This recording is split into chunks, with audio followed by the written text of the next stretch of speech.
So in this reading today, we hear about the importance of the eye being the lamp of the body. And a lot of times, and justifiably so, we look in terms of the negative aspect of this, of being careful to guard what we place through our eyes into our mind, into our heart.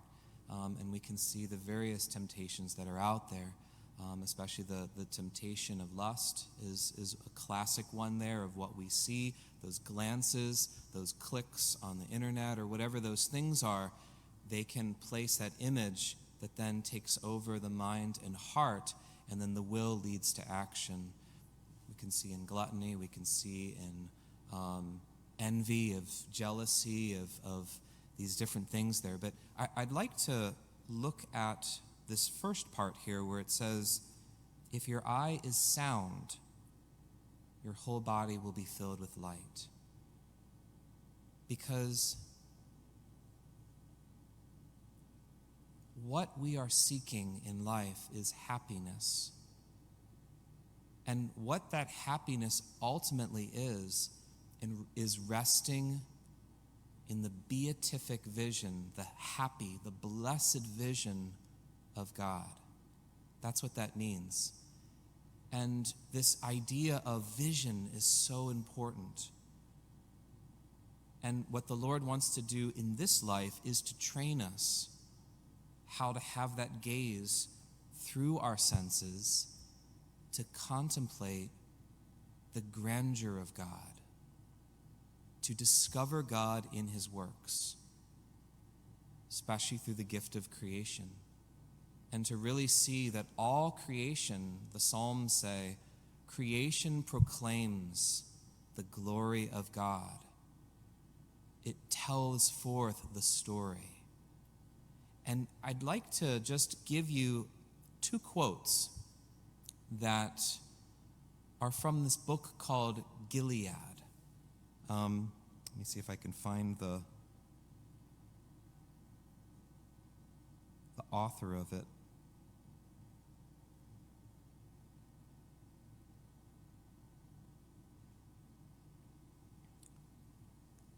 So this person who wrote it is called Marilyn Robinson. She wrote this book. It's a Pulitzer Prize called Gilead. And it's the story of this reverend, a congregational minister, who is writing these letters to his child. He's sick, he's old, and he's writing these letters to his child, who's very, very young. And he's sharing this view of how to contemplate the mystery of God and the mystery of beauty in the ordinary, things that we are, in our modern society, not trained in at all. We jump from one thing to another, and we don't realize the mysterious way that God speaks to us in those ordinary moments of creation. And so he writes talking about these different experiences, and one of them is as he's walking to church, this is what he experiences. And this is an example of how we can take the gift of our sight and allow it to be in the service of God, to allow the Lord's grace to redeem it so that it doesn't lead us into using one another or sort of just shallowing out our heart, but it actually leads us deeper into contemplation of the Lord speaking through creation. He says this, he says, "There was a young couple strolling along half a block ahead of me.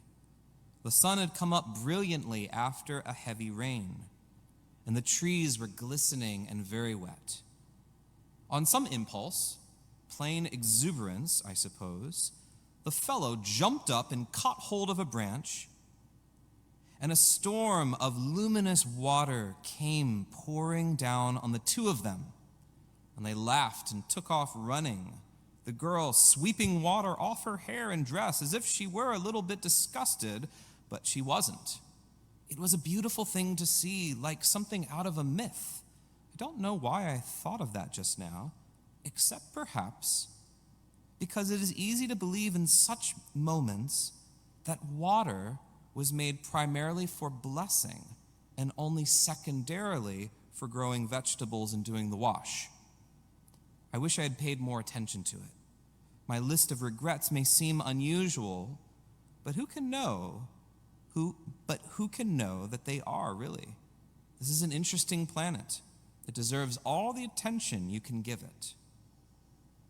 So there's an example of someone just looking at just an ordinary scene that how many times we could just pass over. And yet he was led to this mysterious understanding that water's first purpose is blessing, even before growing vegetables. Have we ever thought of it like that? Water in this way of this blessing, this kind of raining down these luminous drops, and this couple just be filled with joy, with blessing in the midst of their life. Wouldn't it be beautiful if we could start doing that kind of gaze into the ordinary things that go across our horizon every single moment of the day? I'm going to read this last one here that also just sums up this whole vision of how the lamp is the body, or the lamp of the body is the eye. And if your eye is sound, if you have this kind of vision, then your whole body will be filled with light because you will see the grandeur of God. You will see the Lord speak to you, embrace you in these ordinary moments. And so everything is actually not ordinary, but is charged with the grandeur of God. And he says this, he says, I feel sometimes as if I were a child who opens his eyes on the world once and sees amazing things it will never know any names for, and then has to close its eyes again. I know this is all mere apparition compared to what awaits us, but it is only lovelier for that. There is human beauty in it. I can't believe that when we have all been changed and put on incorruptibility, we will forget our fantastic condition of mortality and impermanence, the great bright dream of procreating and perishing that meant the whole world to us. In eternity, this world will be Troy, I believe, and all that is past here will be an epic of the universe, the ballad they sing in the streets.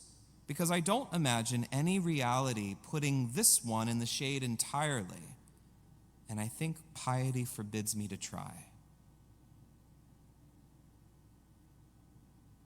Now, these homilies are all recorded, so there's a lot of depth in that, and it might have just passed by. I just encourage you to go back over it and listen to that quote again, because it shows us this vision of how to be childlike, of being able to look at the world and see this mystery.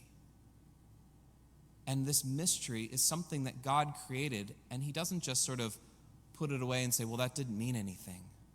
But somehow, all of these beautiful ways that he speaks to us are like sacraments. They are outward signs showing an inward mysterious reality, the reality of the presence of God walking among us in the midst of this time, revealing to us a little glimmer of eternity. And eternity, these moments of temporality, will actually help us contemplate that gift and prepare us for that now as we are in this world preparing for the next.